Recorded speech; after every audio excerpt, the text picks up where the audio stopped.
बात राजधानी दिल्ली की कर लेते हैं, क्योंकि राजधानी दिल्ली में प्रदूषण और कोरोना का डबल अटैक है। आपको कुछ तस्वीरें दिखाएंगे, लेकिन पहले जानकारी दे देते हैं। प्रदूषण और कोरोना ने चिंता बढ़ा दी है राजधानी दिल्ली की, जिसकी जानकारी हम आप तक पहुंचा रहे हैं। 24 घंटे में दिल्ली में कोरोना के 7,000 के करीब नए केस आए हैं, जिससे कहीं ना कहीं दिल्ली सरकार की चिंता और बढ़ चली है। हालांकि प्रदूषण की अगर बात करते हैं तो हवा में आज भी कोई सुधार नहीं देखने को मिला है और हवा में एक बार फिर से जहर घुल चुका है। यानी आनंद विहार में AQI लेवल 431 रहा, जहांगीरपुर में 465 AQI लेवल दर्ज किया गया है। अलग अलग इलाकों की हम बात करें, पंजाबी बाग में इसी तरीके से 426 और रोहिणी में 424 AQI लेवल दर्ज किया गया है। हवा की गुणवत्ता दर्ज की गई है। हालांकि कोरोना के केस भी लगातार बढ़ रहे हैं। 4 तस्वीरें आप देखिएगा एयरपोर्ट रोड की। सबसे पहली तस्वीर हम आपको दिखा रहे हैं, जहां पर प्रदूषण का स्तर किस तरीके से है, आप तस्वीरों से साफ समझ पा रहे होंगे। निजामुद्दीन की जब आप तस्वीर देखेंगे तो आपको बेहद धुंधली ये तस्वीर आएगी, और धुंधली इसलिए है क्योंकि प्रदूषण का स्तर बड़ी तेजी से निजामुद्दीन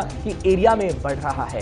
दिल्ली कैंट की अगर बात करें तो दिल्ली कैंट में भी AQI लेवल 400 के ऊपर रहा, और धुंधली तस्वीर इसलिए है क्योंकि प्रदूषण स्तर का जो प्रदूषण है 400 से ऊपर का जो हवा में गुणवत्ता दर्ज की गई है, उसकी जानकारी हम आप तक पहुंचा रहे हैं। ITO की भी तस्वीर है, जब सुबह सुबह लोग निकले तो उन्हें महसूस हुआ कि प्रदूषण का स्तर किस तरीके से बढ़ गया है। हालांकि राज्य सरकारों की बात करें तो राज्य सरकार अपने अपने स्तर पर प्रयास कर रही है, लेकिन जब लोग घरों से निकलते हैं तो उन्हें किस तरीके की परेशानी होती है, किस तरीके से प्रदूषण और कोरोना का अटैक जो डबल अटैक है उसका सामना कर रहे हैं, उनकी जुबानी आप सुन लीजिएगा। चलाती हूँ उस टाइम पे क्या होता है, मैं मास्क सोचती हूँ कि लगाना ही पड़ेगा, जरूरी पड़ जाता है। लेकिन ये है कि हम साइकिलिंग कभी मास्क लगा के नहीं कर सकते, क्योंकि ब्रीथिंग में बहुत ज्यादा प्रॉब्लम हो जाएगी। अगर ज्यादा राइड कर रहे हो, जैसे हम मान 19-20 किलोमीटर कर रहे हैं, तो उसमें बहुत ज्यादा प्रॉब्लम होगा। अगर हम मास्क लगा के करेंगे तो उस वजह से प्रॉब्लम है कि मास्क रिमूव कर ही नहीं पा रही हूँ, क्योंकि पोल्यूशन इतना है कि अगर मैंने करा तो वो मेरे लिए हार्मफुल है। जैसे बीच में एक रिपोर्ट आई थी न्यूज़पेपर में कि पर डे का अगर हम स्मोक जैसे नावे, तो हम अगर बाहर की एयर हम कंज्यूम कर रहे हैं तो वो ये है कि हम लोग दिन भर में 3 सिगरेट एक साथ पी रहे हैं। तो वो मैं नॉर्मली सिगरेट पीती नहीं हूँ, बट स्टिल अगर ऐसे भी मेरे में स्मोक जा रहा है तो वो मेरे लिए बहुत ज्यादा हार्मफुल है। बहुत ज्यादा पॉल्यूशन बढ़ रही है, हमें बहुत दिक्कत हो रही है। जो हम शुगर के मरीज हैं, हार्ट वाले हैं, इनको तो बाहर निकलना ही बंद हो गया। अब और क्या कर सकते हैं, बाहर अंदर बंद हो जाते हैं, अंदर भी वही घुटन, धूल, मिट्टी सब कुछ है। कैसे देखते, क्या कर सकते हैं जिससे पोल्यूशन कम हो जाए? पानी का छिड़काव कर सकते हैं, ये धूल मिट्टी स्वीपर लगा सकते हैं, धूल मशीन जो आती है मशीन से सफाई कर सकते हैं, यही होगा और क्या होगा। मैं लास्ट 4 मंथ से साइकिलिंग कर रहा हूँ। हम 50 किलोमीटर ऑलमोस्ट कवर करते हैं डेली, लेकिन पिछले 2 हफ्तों से देखा जा रहा है बहुत ज़्यादा पोल्यूशन हो चुका है दिल्ली में।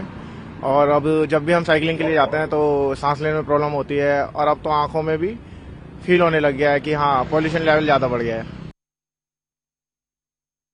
प्रदूषण का कहर है की पहली तस्वीर है। दूसरा, कोरोना की मार लोग इस वक्त झेल रहे हैं, यानी डबल अटैक है राजधानी दिल्ली वासियों के लिए। और दिल्ली वासियों को आप सुन रहे थे कि तरीके से प्रदूषण का सामना उन्हें करना पड़ रहा है, क्योंकि पहली तस्वीर वही बयां कर रही है कि प्रदूषण का स्तर किस तरीके से राजधानी दिल्ली में होगा, वो तस्वीरें आप देखिएगा। दूसरी तस्वीर कोरोना की मार की है, क्योंकि जब हम कोरोना का जिक्र करते हैं तो राजधानी दिल्ली में 6,000 से 7,000 के करीब मामले आ रहे हैं पिछले 2-3 दिनों से लगातार। हालांकि राज्य सरकारों की बात करें तो राज्य सरकार कह रही है कि बेडों की संख्या खाली है, लेकिन आखिर ऐसी नौबत आ क्यों गई, क्यों राजधानी दिल्ली में तीसरी लहर आई है, इसका हालांकि दिल्ली सरकार जवाब नहीं दे रही है। क्योंकि दिल्ली सरकार एक तरफ कह रही है कि हम टेस्टिंग की प्रक्रिया को बढ़ा रहे हैं, तो आखिर कैसे दिल्ली के अंदर कोरोना की जो तीसरी लहर है वो आई है, इसका जवाब फिलहाल किसी के पास नहीं है। खैर, कोरोना की अभी वैक्सीन नहीं है, वैक्सीन है तो सिर्फ सावधानी है, सतर्कता है जो आपको बरतनी होगी।